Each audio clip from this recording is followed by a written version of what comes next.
If we pat ourselves on the head every day, if we look at ourselves with pity, if we look at ourselves with a victim mentality, we have 1,000 reasons to lie down and sleep thinking we've already done everything we could have interfered with, everything that was done.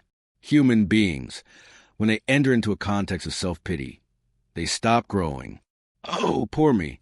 Look how hard I worked today. I don't even have time to take a quick walk. I don't have time for anything like this.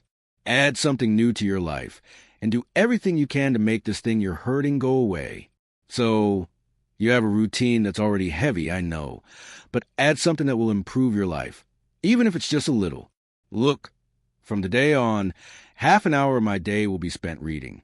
I need to read at least one book a month. I need to add, even if it's just 15 minutes of reflection to my day. I'm very busy. Me, I am. A routine. I'm taking care of my house all the time. I'm taking care of my children. I'm working and I'm not having time to balance myself as a person. You know, you feel like you're doing something for your maturity, for your advancement. Is that religious, my people? A fabric? When you look at it, you have to think that it exists because it supports it, which is as important as the right side.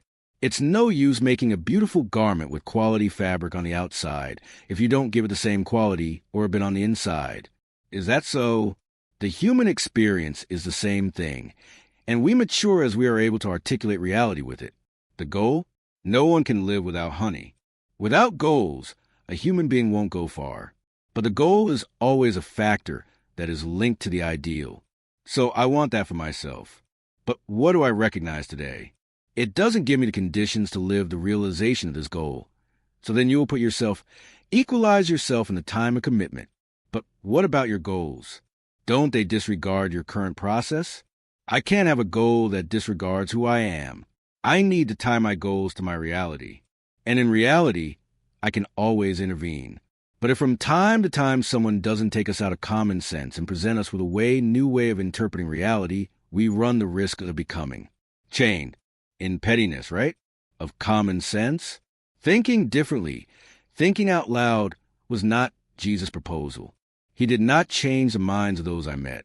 For the better, he made those people leave an old context of interpreting themselves, others and friends, politics, religion, face, here through the head.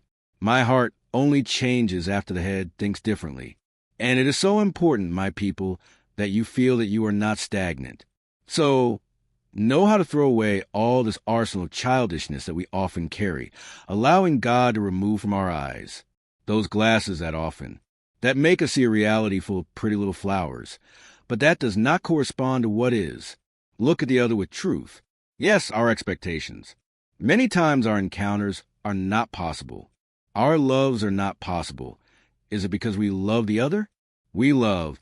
It is the expectations we have of the other. This is cruel. When do we place it on others? All the responsibilities that arise from our childish way of seeing life, of seeing the world, of seeing people, we often feed very childish views about the lives of others, even in our relationship with God. How many times do we find ourselves feeding a childish way of being religious? Because when we don't have enough maturity to understand that God will not fulfill all our wishes, that it is not proper for those who love to fulfill all the wishes of the loved one, because this means taking away from the loved one the opportunity to grow with the difficulties that are inherent in life, so that we are able to understand this refrain that dresses it in reverse. It is that the right has, since grace is its price, that life has opposites. But even in these opposites, we can be very, very, very harmonious, and that the greatness of a soul depends precisely on capacity that the soul has to reconcile opposites within itself. So inner freedom helps me to do this. Help me give to God. Help me lose. How many things have I lost in my life? How many people have I lost in my life? Some people are jealous of their cars. They get very angry. They lose all balance when they find out that someone used their car. Or when there's a little scratch there, they lose their peace. They don't hurt. We get attached to situations. We get attached to people. We get attached to statuses. We even get attached to the image we have. Some people don't accept the aging process because they are attached to the image they had in their youth. Lack of inner freedom makes us become more and more attached. What is jealousy? It's a disordered attachment to a person. To A. Paul in Galatians speaks to us in a brilliant way, in an exquisite way. It is to be truly free that Christ has set us free. Stand firm, therefore, and do not be subject again to the yoke of slavery. See how the process does not end the moment we are free. Upon being freed, upon taking a step in my direction, in the direction of my inner freedom, I need to ensure that situations do not oppress me again. Why everyone? All the structures that enslave us continue Christian anthropology. It teaches us that our inner freedom needs to be freed daily, because it is a gift. It is a gift that asks me for a task.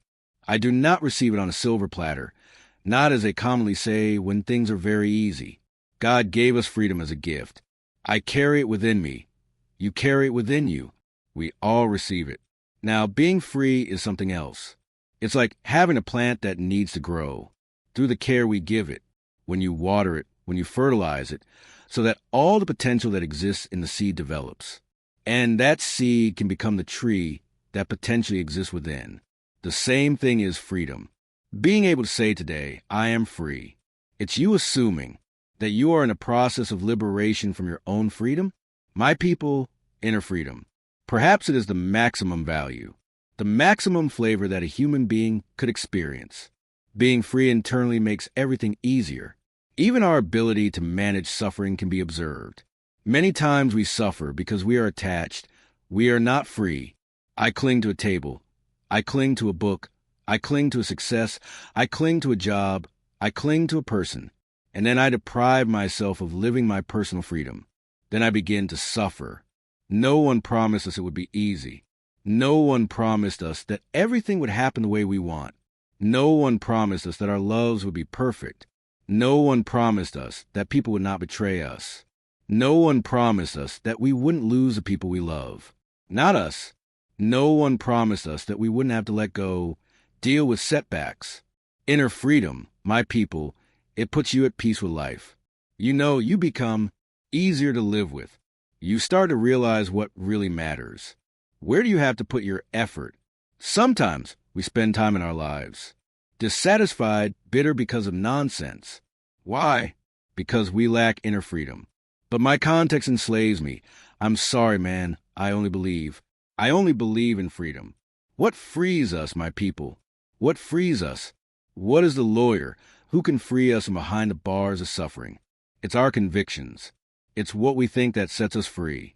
There's a word that illuminates our conscience, that is capable of setting us free. Perhaps liberation doesn't come to your life because you still don't think in a liberating way. Perhaps you're still a slave to yourself in so many ways. Or perhaps you're still jealous. Perhaps you're still immersed in your pettiness. It's because you haven't yet been enlightened by the thought that sets us free, which is the word of Christ, your mindset, your gospel, your way of being. It's your way of living, of interpreting the world, of interpreting people.